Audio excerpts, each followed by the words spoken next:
ये आतंकवाद नहीं होता, नक्सलवाद नहीं होता, अलगाववाद नहीं होता, ये कुछ नहीं होता। भाई एक देश है तो एक देश को एक व्यवस्था से, एक विधान से संचालित किया जाना चाहिए। धारा 370 की आवश्यकता नहीं थी। यानी एक तरफ कांग्रेस सोमनाथ मंदिर का विरोध करती है और दूसरी तरफ कश्मीर में धारा 370 लागू करती है। ये दोहरा चरित्र इन लोगों का था। एक तरफ आज कहते हैं साहब हम भी राम के भक्त हैं, और दूसरी तरफ 2005 में जब सरकार थी कांग्रेस की, यूपीए सरकार की, गठबंधन की सरकार थी, सपा बसपा दोनों इनको बिन मांगे समर्थन कर रहे थे। तब ये कहते थे, सुप्रीम कोर्ट में एफिडेविट दाखिल करते थे, कहते थे कि साहब राम और कृष्ण तो हुए ही नहीं, ये मिथक हैं।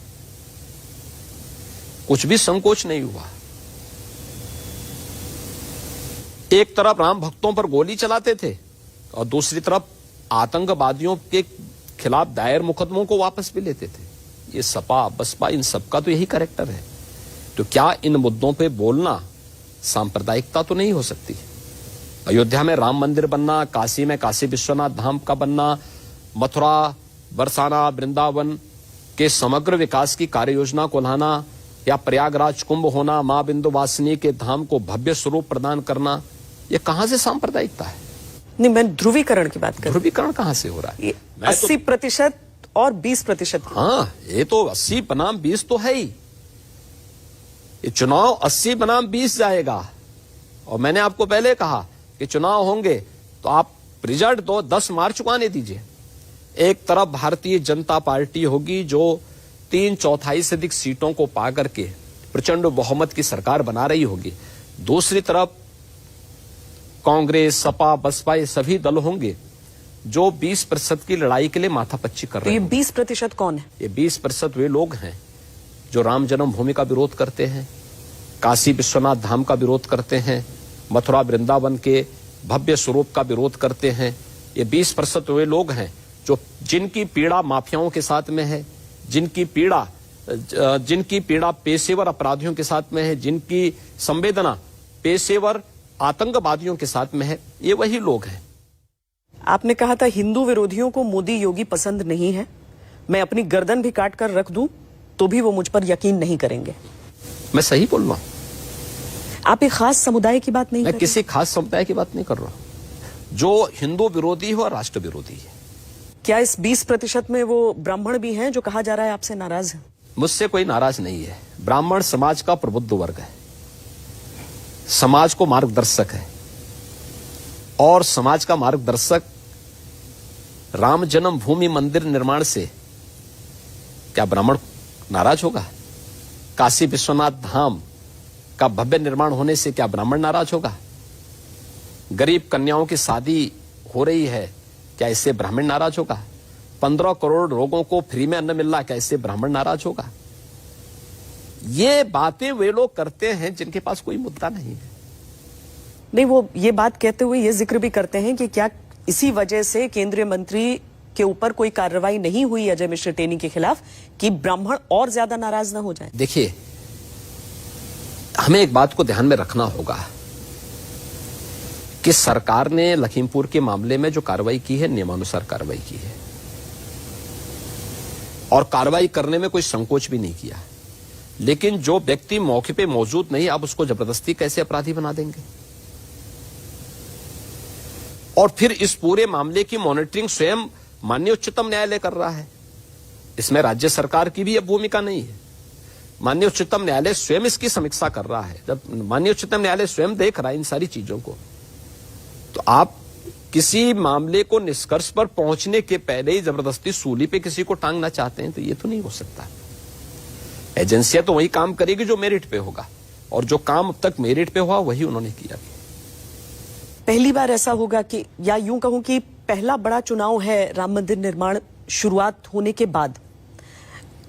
इस समय क्या ऐसा लगता है कि एक बड़ा मुद्दा जिस पर हर चुनाव में भारतीय जनता पार्टी की तरफ से एक वादा किया जाता था, वो मुद्दा चला गया है, या फिर ये?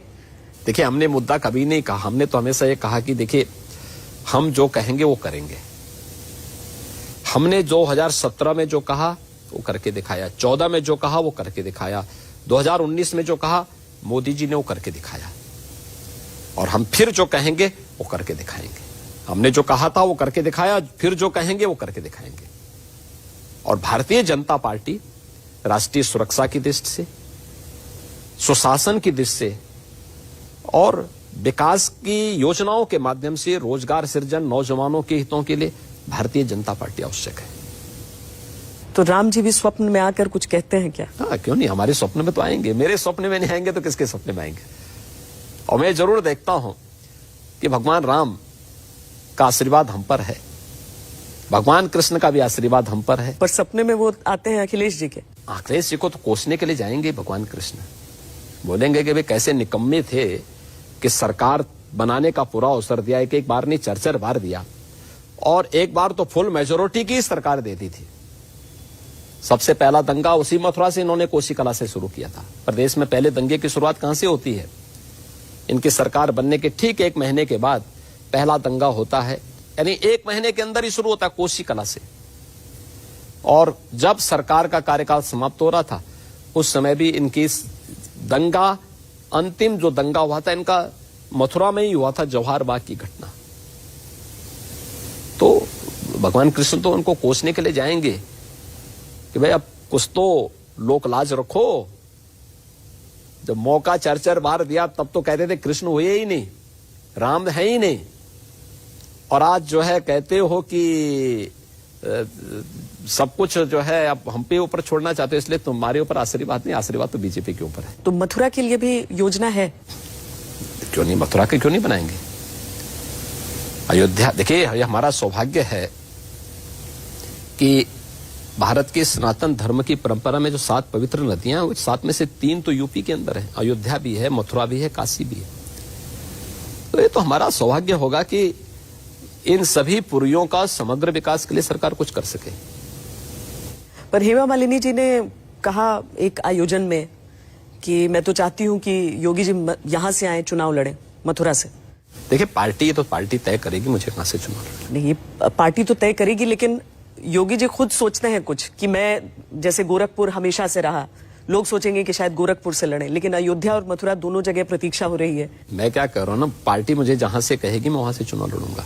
सवाल ये है कि चुनाव लड़ रहे हैं ना, चुनाव लड़ने के लिए जाएंगे, चुनाव लड़ेंगे। मतलब चुनाव लड़ रहे हैं? मैंने कहा ना, चुनाव लड़ने के लिए पार्टी जहां से कहेगी वहां से चुनाव लड़ेंगे। कोविड के समय में वर्चुअल रैलियों की बात अब है, वर्चुअली सारी चीजें होंगी, कितना बदलेगा? मतलब मुश्किलें होंगी? देखिए आपदा के समय ही आवश्यकता के अनुरूप रास्ता भी निकलता है, लेकिन जो लोग अपने को कहते थे कि हम डिजिटली वेल इक्विप्ड हैं, कल मैं समाजवादी पार्टी के अध्यक्ष का बयान देख रहा था, उन्होंने तो अपने हथियार पहले डाल दिए। उन्होंने कहा साहब चुनाव आयोग हमारे लिए व्यवस्था करे। यानी अब ये इनकी असलियत सामने खुल चुकी है।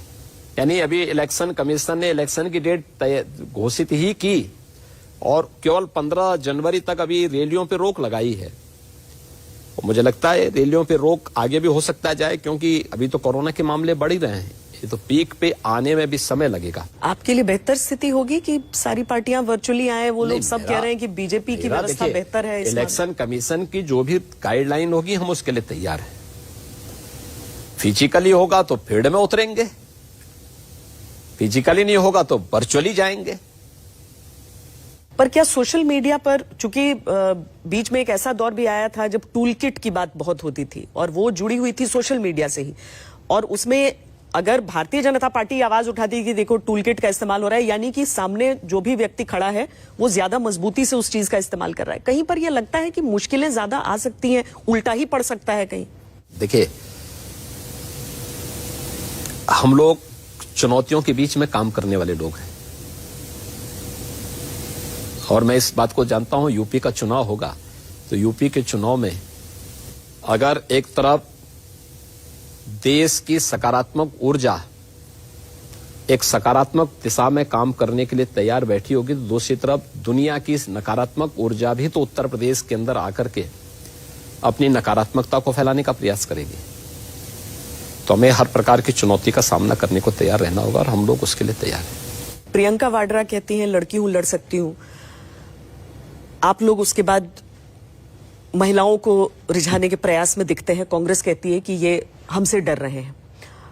वो 40% महिलाओं को कह रही हैं कि सीटें देंगी, इस बार चुनाव लड़ने के लिए टिकट देंगी। उनको कैंडिडेट ही नहीं मिलेंगे तो कहां से देंगे? कैंडिडेट इसलिए नहीं मिलेंगे कि महिलाएं नहीं है या नहीं, कांग्रेस की तो टिकट पर? कांग्रेस के टिकट पे कोई जाएगा? मुझे एक बात बताइए, आईसीयू में पड़े हुए किसी व्यक्ति से अगर आप कहेंगे कि उसे मैराथन दौड़ना है, क्या वो दौड़ पाएगा? और कांग्रेस की असलियत तो सबके सामने आ रही है। क्या क्या नजारे पेश कर रहे हैं लोग। प्रधानमंत्री जी तक की सुरक्षा के साथ खिलवाड़ कर रहे हैं। और कितना बेशर्मीपूर्ण बयान है पंजाब के मुख्यमंत्री का कि पीएम की सुरक्षा की ब्रीफिंग वह प्रियंका वाड्रा से कर रही है। ये क्या तरीका है? आप संवैधानिक पद पर बैठ करके पूरी व्यवस्था की ध्वजियां उड़ा रहे हैं। क्या नजीर प्रस्तुत करना चाहती है कांग्रेस देश के अंदर? आपको यकीन है जो हुआ साजिशन हुआ? हाँ, मेरा मानना है कांग्रेस इस बात की अभ्यस्त है, इस प्रकार की साजिश की अभ्यस्त है। कब ने इसने साजिश किया है? ये देश के खिलाफ साजिश करने वाली पार्टी है, गरीबों के खिलाफ साजिश करने वाली पार्टी है, देश में आतंकवाद, अलगाववाद और वर्ग संघर्ष को बढ़ाने वाली पार्टी है। क्या उम्मीद आप इससे कर सकते हैं? पर कांग्रेस कह रही है कि पंजाब में तो कुछ होना नहीं है बीजेपी का, जो कुछ हुआ है वो इसीलिए हुआ है ताकि यूपी में एक सिंपैथी वेव मिल पाए। देखिए, ये तो 10 मार्च को चुनाव परिणाम बता देंगे। कांग्रेस जिस नकारात्मक राजनीति को कर रही है या की है, आज उसका खामियाजा भुगत रही है और आने वाले समय में देश की जनता उसको और उसका खामियाजा भुगतेगी। ये सिंपैथी के लिए नहीं हुआ है। ये सिंपैथी, कौन सिंपैथी नहीं? प्रधानमंत्री की सुरक्षा पे चूक इस सिंपैथी गेन करने का माध्यम बनेगा। पीएम की सुरक्षा सर्वोच्च प्राथमिकता रखती है किसी भी राष्ट्र के लिए। पीएम व्यक्ति नहीं है, एक संस्था है, देश का संवैधानिक प्रमुख है, राष्ट्र के सम्मान का प्रतीक होना चाहिए। हर एक व्यक्ति का दायित्व बनता है कि दलीय सीमाओं से ऊपर उठकर के उन्हें सम्मान दे। क्या देश इंदिरा गांधी जी को सम्मान नहीं दिया था क्या? क्या देश राजीव गांधी जी को सम्मान नहीं दिया था क्या? क्या इस देश ने डॉक्टर मनमोहन सिंह जी को सम्मान नहीं दिया था क्या? और आज कांग्रेस कर क्या रही है? उन्होंने तो मनमोहन सिंह जी की भी अवमानना की। नरसिम्हा राव जी के साथ किस प्रकार का व्यवहार किया था कांग्रेस ने, और वो इस प्रकार का व्यवहार करना चाहती है। चीजें नहीं स्वीकार करेगा ये देश। पीएम को पंजाब जाना चाहिए फिर रैली के लिए? देखिए, भारतीय जनता पार्टी वहां चुनाव लड़ रही है। अगर उचित अवसर मिलेगा तो मुझे लगता है पार्टी तय करेगी इस चीज को। लेकिन सवाल यह है कि कांग्रेस का जो व्यवहार और एक चुनी गई सरकार का जो व्यवहार वहां पे था, अत्यंत निंदनीय था और शर्मनाक था।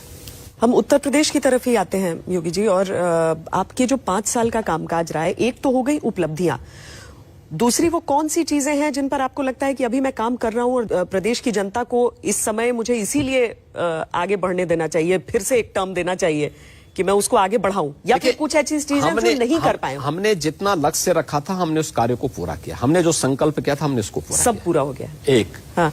लेकिन हाँ, उत्तर प्रदेश हमें लगता है कि अपार पोटेंशियल से भरा पड़ा है, अपार क्षमताएं हैं। इसको देश का नंबर 1 का प्रदेश बनना चाहिए।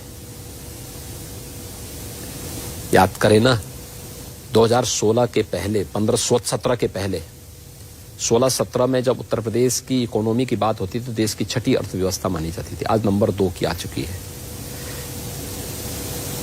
ईज ऑफ डूइंग बिजनेस में, यानी व्यवसाय की सुगमता की दृष्टि से उत्तर प्रदेश 14वें स्थान पर था, आज नंबर 2 स्थान पर है। 2016-17 में अनएम्प्लॉयमेंट रेट यूपी में 18% था, आज 4% है। खाद्यान्न उत्पादन के अलग अलग उसमें, धान के, चावल के उत्पादन में, गेहूं के उत्पादन में, दलहन के उत्पादन में, तिलहन के उत्पादन में, गन्ना के उत्पादन में, चीनी के उत्पादन में यूपी जो कभी अग्रणी था एकदम पिछड़ सा गया था, आज नंबर 1 स्थान पर है।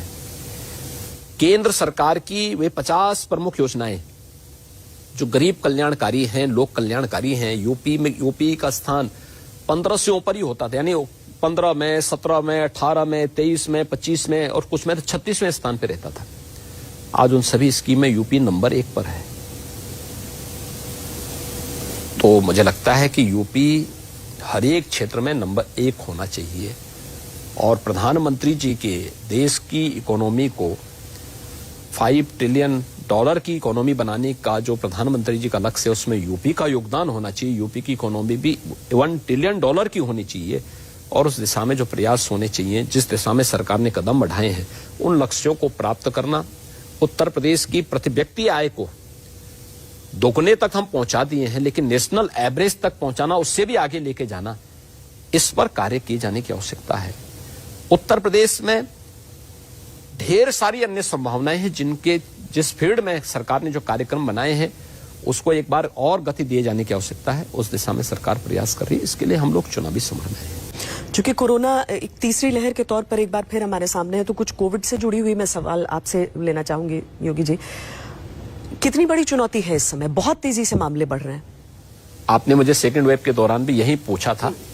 आपने कहा था कि आप नियंत्रित कर लेंगे यूपी के कोविड प्रबंधन को, तो आप स्वीकार करती हैं ना। फर्स्ट वेव और सेकेंड वेव में यूपी ने सबसे अच्छा कोरोना प्रबंधन का काम किया था और इस समय भी यूपी का कोरोना प्रबंधन सबसे अच्छा चल रहा है। उत्तर प्रदेश में आज के दिन पर 33,900 एक्टिव केस हैं। 33,900 में से 33,600 होम आइसोलेशन में।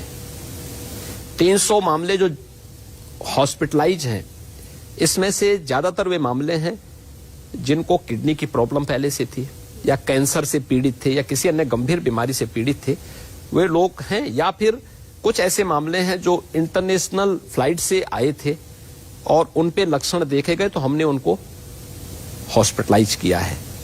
और जो हॉस्पिटल में भी जा रहे हैं,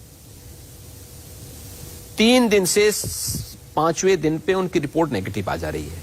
यानी रिपोर्ट भी, जैसे हमने सेकेंड वेव के दौरान डेल्टा वेरिएंट जब आया था उस समय हम देखते थे कि 15 दिन, 20 दिन, 25 दिन लग जा रहे थे। इसमें इतना नहीं लग रहा है। इसमें 3 दिन से 5वें दिन नेगेटिव रिपोर्ट आ जा रही है। यानी एक सामान्य वायरल फीवर का जो साइकिल होता है 3 से 7 दिन का, इसका भी एक सामान्य साइकिल 3 से 7 दिन का। इसलिए मैं अपील करूंगा कि इससे घबराने की आवश्यकता नहीं। हाँ, बीमारी है तो बीमारी में बचाव और बीमारी में सतर्कता बहुत आवश्यक है, क्योंकि ये कोरोना बीमारी तो है, इसलिए जो लोग पहले से बीमार हैं, जो बुजुर्ग हैं, जो बच्चे हैं, गर्भवती महिलाएं हैं, इनको से बचाव करना चाहिए अपना।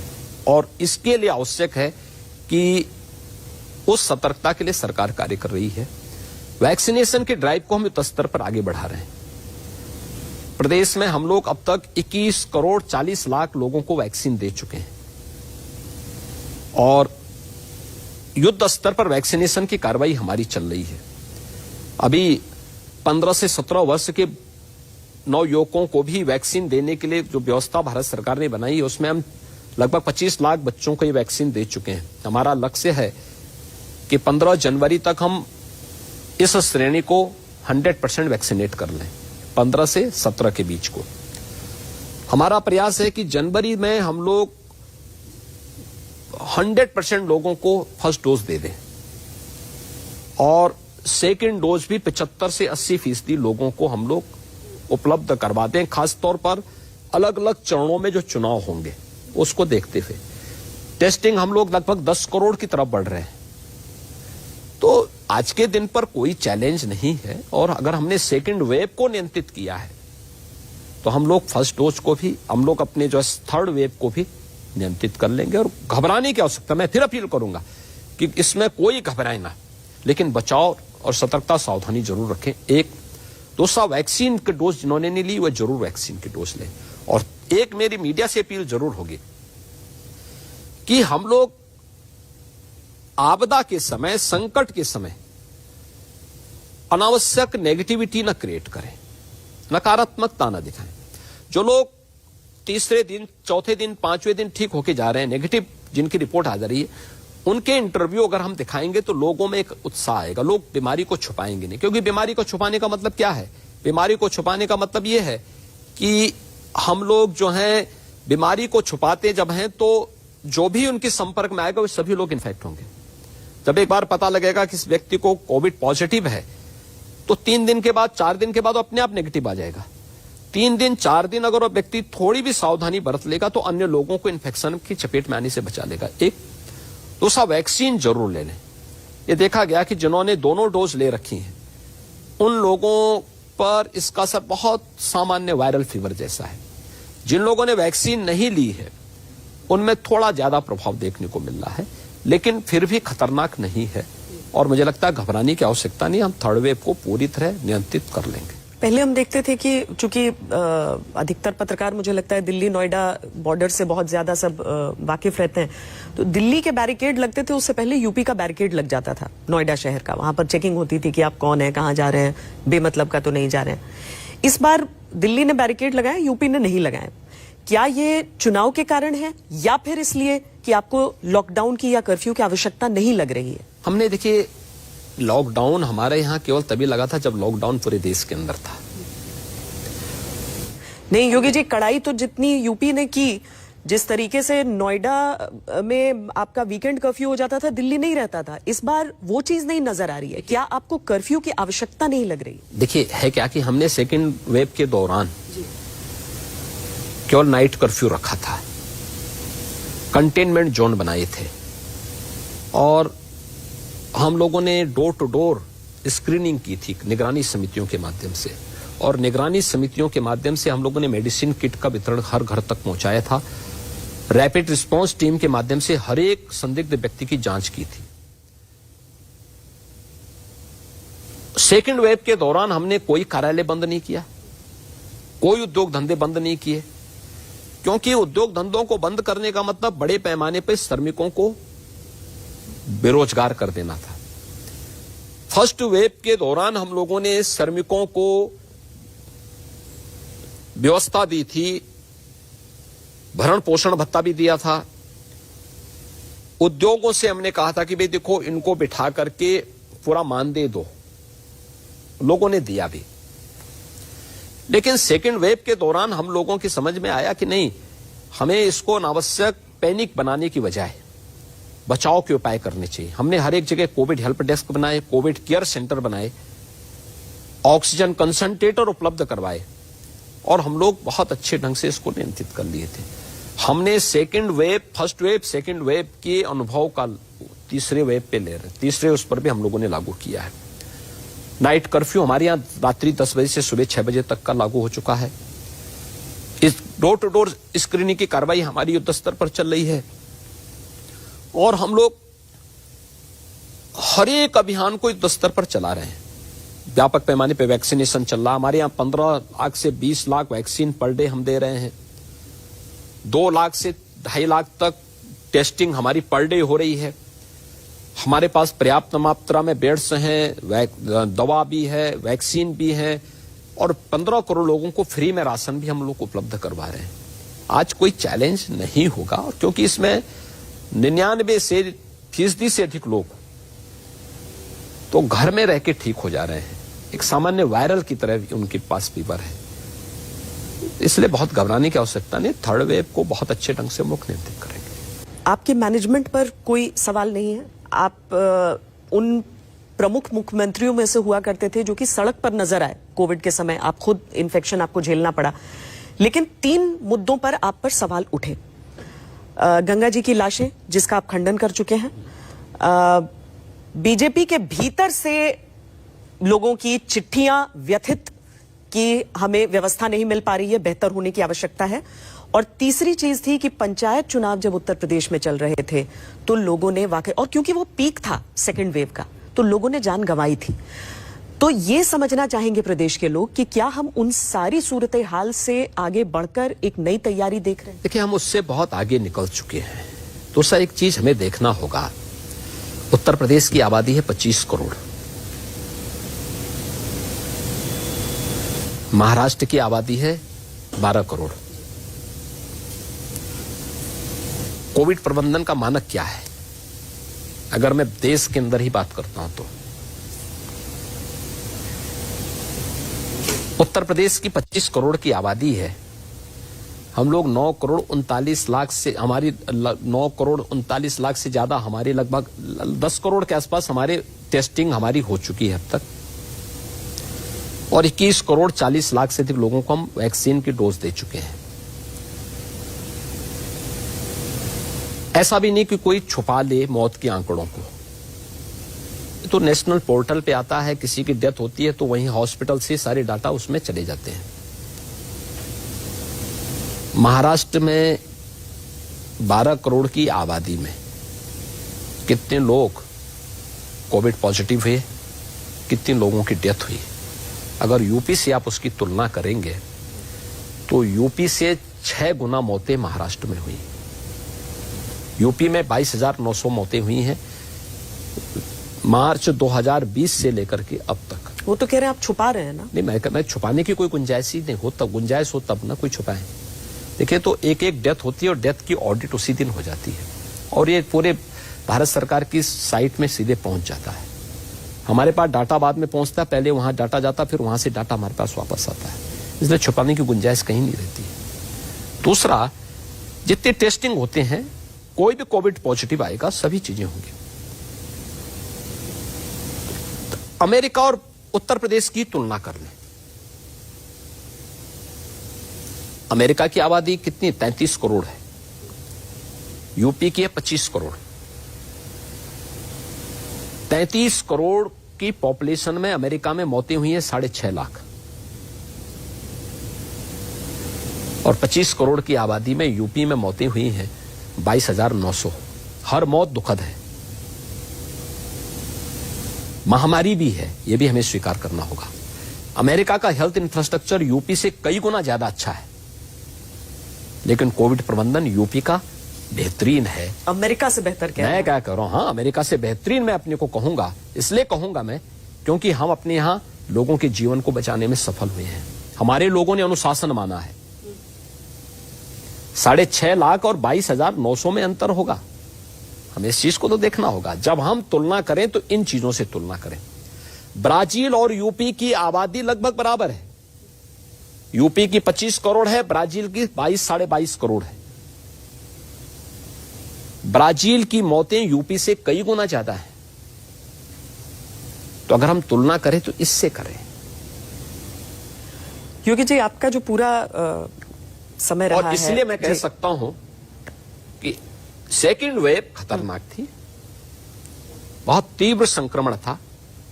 उस संक्रमण की चपेट में मैं स्वयं भी आया था, लेकिन एक समय के बाद जब मैंने देखा कि अब बिना मेरे फील्ड में उतरे काम नहीं चलेगा, क्योंकि मीडिया के द्वारा तरह तरह की रिपोर्टिंग की जा रही। कोई कहता था कि यूपी में कोरोना हुआ अनकंट्रोल, कोई कहता था कि अब यूपी में हजारों लोगों की मौत होगी, जबकि मैं कोरोना संक्रमित होने के बावजूद ही पूरे जनपदों में स्वयं जुड़ा हुआ था, वर्चुअली जुड़ा था, लेकिन जुड़ा था। और मुझे आश्चर्य होता था उस रिपोर्टिंग पे, लेकिन उस सब के बावजूद तब मुझे लगा कि नहीं, अब मुझे फील्ड में उतरना ही चाहिए। तो जैसे जिस दिन मेरी रिपोर्ट नेगेटिव आई, मैं उसी दिन फील्ड में उतर गया था और मैं एक एक जनपद में गया और मैंने देखा कि जितनी रिपोर्टिंग है वो सच्चाई नहीं थी। सच्चाई ये थी कि कोविड हमारे कंट्रोल में आ चुका था, हमारी निगरानी समितियां एक्टिव होकर के काम कर रही थी। कोई कहता था गांव में अब कोरोना फैला, सब हर जगह सुरक्षित था। हां, ऑक्सीजन की डिमांड बहुत बढ़ गई थी। जो सामान्य दिनों में यूपी में 300 मीट्रिक टन ऑक्सीजन की डिमांड होती थी, वो बढ़ करके 1100 तक पहुंच गया था। लेकिन हम आभारी हैं भारत सरकार के और प्रधानमंत्री जी के, जिन्होंने उस समय एयरफोर्स के विमान हमें उपलब्ध कराए, स्पेशल ऑक्सीजन स्पेशल ट्रेन उन्होंने चलाई और हम लोगों ने 1 सप्ताह के अंदर इसको नियंत्रित भी किया, हर एक व्यक्ति को उपलब्ध कराया। दिल्ली जैसी क्राइसिस यूपी में नहीं थी और दिल्ली के पेशेंट को हमें यूपी के अंदर गौतम बुद्ध नगर में, गाजियाबाद में, हापुड़ में, मेरठ में और सहारनपुर, मुजफ्फरनगर में उपचार कराना पड़ा था। मुरादाबाद में भी हम देखते थे आधे पेशेंट दिल्ली के थे। कि मानवता के खिलाफ जो कोरोना आया था, इस कोरोना के खिलाफ मानवता की लड़ाई को लड़ना था, इसलिए हमने किसी को नहीं किया। हमने कहा कोई भी आ सकता है, हमारे पेशेंट दिल्ली जाते हैं, दिल्ली के अगर यहाँ आ रहे हैं तो कौन बात है, सबको भर्ती करो, सबको उपचार की सुविधा। चलिए हम अंत की ओर बढ़ते हैं इंटरव्यू के। योगी जी, 5 साल जो आपके बीते हैं, आपने हालांकि आपका पूरा जीवन ही ले लें तो ऐसा नहीं है कि कोई योजनाबद्ध तरीके से ऐसे जी सकता है। एक व्यक्ति जिसका पिंडदान होकर जो सन्यासी हो चुका हो, लेकिन गोरखपुर की सीट से भी लड़ते हुए अपने तीसरे कार्यकाल में पार्लियामेंट में फूट फूट कर रो देता है क्योंकि उसे कानून व्यवस्था बेहतर चाहिए वहां पर। आज 5 साल मुख्यमंत्री के तौर पर आपके बीते हैं, कैसा बीता है ये समय? अनिश्चित या अच्छा लगा आपको कि मैं भी? देखिए, निश्चिंत होकर के अपने ध्येय निष्ठा के साथ, उस कार्यक्रम के साथ हमने सत्ता, देखिए फर्क फिर साफ है, सत्ता हमारे लिए सेवा का साधन था और मुझे इस बात पर गौरव की अनुभूति होती कि हमारे सन्यास का पहला धर्म होता है सेवा। जब मैंने सन्यास लिया था, मेरे गुरुजी ने कहा था क्या तुम सेवा के किस काम को चुनोगे? मैंने कहा मैं गौ सेवा का काम चुनूंगा। उन्होंने कहा गौ सेवा के साथ साथ यहाँ पे भंडारा चलता है, मंदिर में लंगर चलता है दोपहर में, शाम को। उन्होंने कहा उसकी व्यवस्था भी तुम देखो और याद रखना बिना भेदभाव के हर व्यक्ति पंगत में आके भोजन पाले, दाल चावल रोटी सब्जी सब कोई भी आ जाए उसको मिल जाए, और तुम्हें इस चीज को देखना है। मैंने दोनों व्यवस्थाएं संभाली और मैं उस समय उसके साथ जुड़ करके मैं उस चीज को महसूस करता था। गौ सेवा भी करता था, गौ सेवा में देखता था साफ सफाई की व्यवस्था ठीक है कि नहीं है, बस वहां पे गौशाला में वहां पे चारा समय पे आया कि नहीं आया, हरा चारा है कि नहीं है, चौकर है कि नहीं है, गुड़ की व्यवस्था मार्केट से खरीदते थे तो मैंने मंदिर के ही कृषि फार्म में गुड़ बनाना शुरू किया। मैंने कहा नहीं भाई यहाँ बनाओ, शुद्ध गुड़ आएगा। हमने सारी व्यवस्थाएं की, उसकी व्यवस्था ठीक कराई। चारा वहां कम होता था, कम पड़ जाता था, तो मैंने बड़े बड़े बोसोला बनाए मंदिर के कृषि फार्म में और बोसा इकट्ठा करवाता था मैं अप्रैल में कि भाई पूरा बोसा इकट्ठा कराओ। 1 रुपया में उस समय बोसा पड़ता था और जब ऑफ सीजन में वही बोसा 15 रुपये 16 रुपये किलो पड़ता था, तो हमारे सस्ते में सारा काम चलता था। और मैंने वही फिर वो छोटा सा काम मेरा वहां था, वहां पे अन्न वितरण का जो कार्यक्रम चलता था, भोजन का कार्यक्रम चलता था। 1200-1500 लोग तब भी भोजन वहां नियमित रूप से एक समय पाते थे। तो मैं साल भर के लिए पहले से व्यवस्था करवाता था। मुझे इतना कुंटल चावल लगेगा, इतना कुंटल गेहूं लगेगा, इतना कुंटल दाल लगेगा, इतना कुंटल चीनी लगेगा, इतना कुंटल तिलहन लगेगा, इतना कुंटल घी लगेगा। ये सब मैं पहले से 1 साल की प्लानिंग बना के चलता था। उस पर उसके स्टोरेज की व्यवस्था रखता था, खराब ना होने पाए। पर्व और त्योहारों के लिए विशेष व्यवस्था, ये सब पहले से मैं करता था। तो मैंने एक दिन अपने गुरुजी से पूछा, मैंने कहा आपने मुझे इस पे क्यों लगाया? अन्न योजना से पहले भी चलता था। उन्होंने कहा नहीं, देखो क्वालिटी देखना, दूसरा कोई भेदभाव न किसी के साथ, ये भी देखना। तीसरा ये सेवा का कार्य है, क्योंकि तुम्हें इसके बाद आगे जिस उधर जाना है उस उधर के लिए मैं ये रास्ता तैयार करा रहा हूं तुम्हारा। मैं नहीं समझता था कि मुझे चुनाव लड़ना है, क्योंकि मैं चुनाव के दिस से मैंने संन्यास लिया भी नहीं था और मैं उसमें एक प्रकार से रम सा गया। लेकिन जब मुझे 98 में कहा गया कि भाई तुम्हें चुनाव लड़ना है, मैं सही बताऊं मैं 1 साल के अंदर उब गया था। मैंने 99 में जब 99 में लोकसभा चुनाव 99 में भंग हुई लोकसभा, एक वोट से अटल जी की सरकार जब गिर गई थी, तो मैंने अपने गुरुजी से प्रार्थना की। मैंने कहा मैं चुनाव नहीं लड़ना चाहता हूं। उन्होंने कहा क्यों? तो मैंने कहा मैं इसलिए नहीं लड़ना चाहता हूं क्योंकि मैं देखता हूं कि बहुत सारे इश्यू पे मुझे बहुत अच्छा नहीं लगता है कि वास्तविक मुद्दे पे चर्चा नहीं होती है और बहुत सारे लोग तो झूठ बहुत ज्यादा बोलते हैं। मुझे इस झूठ से बहुत नफरत है और व्यक्ति जैसा जीता है उसको वैसे ही रहना चाहिए, उसी प्रकार से अपना दिनचर्या आगे बढ़ानी चाहिए। उन्होंने कहा देखो इसके बीच से ही रास्ता निकालना पड़ेगा। तब तक मेरे जिम्मे 3 काम आ चुके थे वहां पे, एक गौशाला का, दूसरा मंदिर के भंडारे का और तीसरा शिक्षण संस्थाओं का। देखिए वहां पे उस समय भी लगभग 3 दर्जन संस्थाएं संचालित होती थी, शिक्षण संस्थाएं संचालित होती थी। उसका भी जिम्मा उन्होंने मेरे ऊपर सौंप दिया था। तो वो देखते थे कि उसमें हर एक संस्था में, हर एक कार्य में उत्तरोत्तर सुधार है और किसी में भी बोलने की गुंजाइश नहीं है। उन्होंने फिर मुझे कहा, उन्होंने कहा देखो अगर तुम लिप्त होने के लिए आए हो, राजनीति में भी आए हो, लिप्त होने के लिए आए हो, तो तुम्हारे लिए ना राजनीति में जगह है ना गोरक्षपीठ में जगह है। अगर निर्लिप्त भाव के साथ कार्य कर सकते हो तो तुम जैसे गोरक्षपीठ में काम कर रहे हो वैसे तुम्हें राजनीति में भी काम कर लेना चाहिए, बिना किसी हिचक के, बिना किसी डिगे, बिना किसी झुके, बिना किसी रुके अपना काम करो। तो मैं 1999 में फिर चुनाव लड़ा, अपनी यात्रा को आगे बढ़ाता गया।